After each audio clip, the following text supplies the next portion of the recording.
Tumbue. Mimi naomba viongozi msipige sana Mheshimiwa Uhuru. Unajua anaona ile kazi miaka 10 yake. Achana naye. Mimi nitakocha ninyeshewe. Si hata hawa wamekaa nje wananyeshewa. Hata si hawa mama wananyeshewa, vijana wananyeshewa. Mvua ni baraka. Unajua rafiki yangu Uhuru anaona miaka 10 yake na miaka 3 ya huyu kijana Speed ya housing, affordable housing alishindwa. Huyu kijana miaka 3 amefanya. Bima la afya ya jamii ya Kenya ameshindwa. Ameona huyu leo nikisimama hapa wa Kenya milioni 30.9 wamejisajili kwa SHA. Hapa Wasingishu kwa huyu gavana wa Kenya zaidi ya 1600 wamejisajili.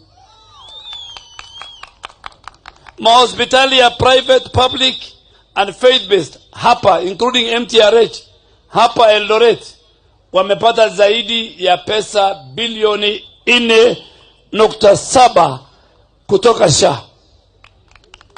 Sasa anaona SHA ambayo ilimshinda inafanya. Ameona tangu Kenya, hata unajua uongozi unakujanga na baraka. Tangu William Ruto amekuwa rais, hatukuwa na ukame. Mvua tu inanyesha. Hiyo Mungu aleti mvua mahali hakuna baraka. Uongozi wa William Ruto ni uongozi wa baraka. Ameleta mfumo mpya ya wakulima ya fertilizer. Leo tunazalisha mahindi nyingi kushinda rais yoyote katika Kenya.